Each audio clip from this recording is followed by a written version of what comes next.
Hello everyone, welcome to I need গুরু। আমি তোমাদের Supradip sir, chemistry faculty and mentor. গত দুদিন আগে আমি একটা ভিডিও আপলোড করেছিলাম যেখানে আমি ডিসকাস করেছিলাম যে কি কি ডকুমেন্টস লাগবে নিট 2025 এর কাউন্সিলিং এর জন্য। তো তোমাদের অনেকেরই কোয়ারিজ ছিল যে ডমিসাইলটা কি, ডমিসাইল কিভাবে বানাবো, কি তার প্রসিজার। তো সেই নিয়েই আজকে ভিডিও। তো ফার্স্টে একটা জিনিস বলে রাখি, ডমিসাইলের তিনটে প্রোফর্মা হয়, মানে তিনটে ফরম্যাট। সহজ কথা, সেটা হচ্ছে proforma A1, proforma A2 and proforma B. তাহলে এবার দেখে নি কোনটা কার জন্য। প্রোফর্মা এটা যারা 10-12 এখান থেকেই পাস করেছো তাদের ড্রপ ইয়ার থাকতে পারে and all. Proforma A2 West Bengal থেকেই পাস আউট 10-12, কিন্তু এই বছরে মানে 2025 যারা পাস আউট। আর প্রোফর্মা বি তোমরা 10 বা 12 ওয়েস্ট বেঙ্গলের বাইরে থেকে কোথাও করেছো, বাট তোমাদের বাবা মা বা গার্জেন তিনি ওয়েস্ট বেঙ্গলেই ছিলেন লাস্ট 10 বছর ধরে। তাহলে দেখো ফার্স্ট এটা residential domicile certificate residing in state of West Bengal continuously for the last 10 years on 31st December of 2023। এটা এখানে বলা আছে। এবার তোমাদের যেটা 2025 এর জন্য আসবে সেখানে আর কিছু না, এখানে শুধু 2024 লেখা থাকবে। এখানে নতুন যে আপডেটটা হবে সেখানে 2024 লেখা থাকবে। তাহলে আমি 2025-এ আমার 10 বছর কমপ্লিট হলে হবে না, 31শে ডিসেম্বর 2024-এ যেন আমার 10 বছর কমপ্লিট হয়ে যায়। ঠিক আছে। Candidate must have passed class 10 or equivalent class 12 or equivalent and class 12 or equivalent from the state of West Bengal। Class 10 বা ক্লাস 12 বা তার মতো অন্যান্য বোর্ড থেকেও যদি হয়, যেন ওয়েস্ট বেঙ্গল থেকেই পাস আউট হয়ে থাকো। তাহলে যারা এরকম পাস করেছো, এই ওয়েস্ট বেঙ্গল থেকে 10 বা 12 পাস করেছো, তোমাদের জন্য প্রোফর্মা A1। ওকে, নেক্সট চলে আসি প্রোফর্মা A2। প্রোফর্মা A2 কি? Must be signed and certified by head of the institute from which the candidate have passed or will appear in the 10+2 examination. Such certificate must be issued after verification of school education record of the candidate। এটা কাদের জন্য? যারা 2025 HS ওদের জন্য একমাত্র এই প্রোফর্মাটা applicable.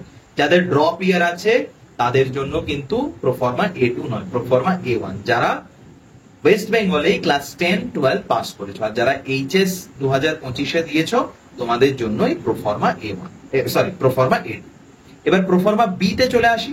Proforma B তে resident or domicile certificate candidate not residing in the state of West Bengal continuously for the last 10 years on 31/12/2000, এটা 24 হবে তোমাদের যখন মানে নোটিশ আসবে তখন 2024 পর্যন্ত এখানে কন্টিনিউয়াসলি ছিলে না।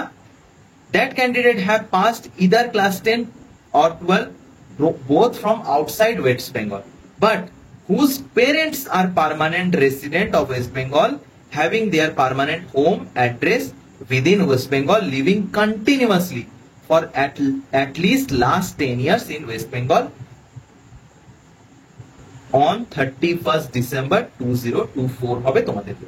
তাহলে তোমরা হয়তো ওয়েস্ট বেঙ্গলে ছিলে না, বাট তোমাদের পেরেন্টস ওয়েস্ট বেঙ্গলে ছিলেন কন্টিনিউয়াসলি 10 বছর ধরে। কতদিন পর্যন্ত? 31st December 2024 পর্যন্ত। ক্লিয়ার এতটা? এবার কারা কারা সাইন করতে পারবে? প্রোফর্মা A2 তোমাদের কাছে ক্লিয়ার। কে সাইন করতে পারবেন? Headmaster, head of the institute, মানে হেড অফ দ্য ইনস্টিটিউট।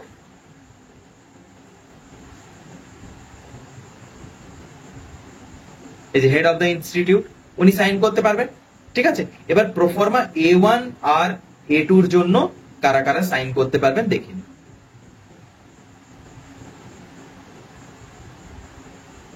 তাহলে কারা কারা সাইন করতে পারবেন? এখানে প্রথম হলো district magistrate, DM, ADM, deputy magistrate, deputy collector, sub divisional officer and SDO and BDO, যেটা তোমাদের মেনলি কাজে লাগবে, এসডিও অ্যান্ড বিডিও।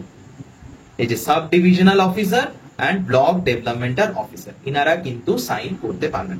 প্রেফার করবে এসডিওর কাছ থেকে সাইন করানো। যারা পঞ্চায়েত এলাকাতেও বিলং করো তারাও চেষ্টা করবে, যদি বিডিওর কাছে কিছু প্রবলেম হয়ে থাকে, বিডিও অনেক সময় অনেক কিছু ডিলে হতে পারে, চেষ্টা করবে যে এসডিওর কাছ থেকে করিয়ে নেওয়া। ঠিক আছে। Next SP, additional ASP, sub divisional police officer, ইনাদের কাছ থেকেও করাতে পারো। Judicial magistrate of any rank or position, এগুলো থেকেও করাতে পারো, বাট তোমরা প্রেফার করবে বিডিও আর এসডিওর কাছ থেকে করিয়ে নেবার, আর অন্য কিছু দেখার ভাবার দরকার নেই। বাট যেটা করা যাবে না, domicile certificate issued by any elected person, মানে এমপি, এমএলএ, ইনাদের কাছ থেকে কিন্তু কোনো ডমিসাইল সার্টিফিকেটের সিগনেচার ভ্যালিড হবে না। Councillor of municipal corporation, MLA, MP, কারো কাছ থেকে নট একসেপ্টেবল ফর কাউন্সিলিং। খুব ইম্পর্টেন্ট, কেউ কিন্তু কোনো এমপি, এমএলএ বা এই ধরনের পলিটিক্যাল কোনো গভর্নিং বডির কাছ থেকে তোমরা কিন্তু ডমিসাইল সাইন করাবে না। খুব ইম্পর্টেন্ট, প্রতি বছর অনেকে এই ভুলটা করো। আবারও ক্লিয়ার করে দিচ্ছি, এইটা মাথায় রাখবে, ঠিক আছে? এবার দেখে নি প্রোফর্মা A1। প্রোফর্মা A1 এরকম 10 ইয়ার্স হবে তোমাদের জন্য, 2024 এখানে থাকবে, ঠিক আছে? সবকিছু ফিল আপ করবে, আর এখানে নিজেদের পাসপোর্ট সাইজ ফটো, এখানে তোমাদের সিগনেচার, এখানে বাকিটা ওখানে সিগনেচার থাকবে। এটা প্রোফর্মা B, এখানে পেরেন্টস এর সিগনেচার থাকবে, এই যে এখানে ফাদার আর মাদারের সিগনেচার দরকার, এখানে ক্যান্ডিডেটের সিগনেচার দরকার, এখানে ক্যান্ডিডেটের সিগনেচার, এখানে ফাদার আর মাদারের সিগনেচার। আর যিনি অথরিটি থাকবেন তার পুরো তার নাম, অ্যাড্রেস, মোবাইল নাম্বার, সমস্ত অথরিটির সবকিছু প্রোফর্মা বি তেও এবং প্রোফর্মা এ তেও সবকিছুটাই, মানে যিনি অথরিটি, যে পার্সন এসডিও হন, বিডিও হন, যিনি সাইন করবেন তার যেন সমস্ত ডিটেলস এখানে প্রোভাইড করা থাকে। নেক্সট চলে আসি প্রোফর্মা A2। এটা শুধুমাত্র যারা 2000, এটা এখানে 2024 হবে, যারা এইচএস 2025 অ্যাপ্লাই, এইচএস 2025 যারা অ্যাপিয়ার করেছিলেন তাদের জন্য। বারবার বলছি, এখানে কার থাকবে? ক্যান্ডিডেটের সিগনেচার, এখানে ক্যান্ডিডেটের ফটো, এখানে অথরিটির সমস্ত ডিটেলস থাকবে। ওকে, আই হোপ সবাই বুঝতে পেরেছো। এবার অনলাইন পোর্টাল থেকেও তোমরা করতে পারো। চেষ্টা করো যে যখন WBMCC যারা, আচ্ছা এই ডমিসাইলটা কেন করবে, যেটা ইম্পর্টেন্ট জিনিস বলা হয়নি, এই ডমিসাইল কেন করবে? ডমিসাইল থাকলে তোমরা ওয়েস্ট বেঙ্গল স্টেট কাউন্সিলিং করতে পারবে, ওয়েস্ট বেঙ্গল স্টেট কাউন্সিলিং এ পার্টিসিপেট করতে পারবে। ওয়েস্ট বেঙ্গল স্টেট কাউন্সিলিং এ পার্টিসিপেট করলে লাভ কি? যেটা 85% স্টেটের রিজার্ভেশন থাকে সেটা তোমরা পাবে যদি এই ডমিসাইল তোমাদের থাকে। ওকে, এবার তোমরা অনলাইন পোর্টাল থেকেও করতে পারো। আমি তোমাদের সাজেস্ট করব যখন WBMCC থেকে এই আপডেটেড প্রোফর্মা গুলো রিলিজ হবে কাউন্সিলিং এর আগে, তখন তোমরা অফলাইনেই করিয়ে নিও, ঠিক আছে? আর যখন তোমাদের কাউন্সিলিং এর সমস্ত কিছু তোমরা ওই অথরিটিকে বা ওই এসডিও কে, বিডিও কে, অফিসারদের শো করবে, ওনারা কিন্তু ডিলে করেন না, যথেষ্ট কোঅপারেট করেন। আমি নিজেও যখন করেছিলাম যথেষ্ট কোঅপারেট করেছিলেন যিনি এসডিও স্যার ছিলেন। তো আমি বলবো তোমাদেরকে যে অফলাইনে গিয়ে ওই করিয়ে নাও, সেটাই তোমাদের জন্য বেটার হবে। আশা রাখছি ডমিসাইল নিয়ে সমস্ত কিছু তোমাদের ক্লিয়ার হয়েছে।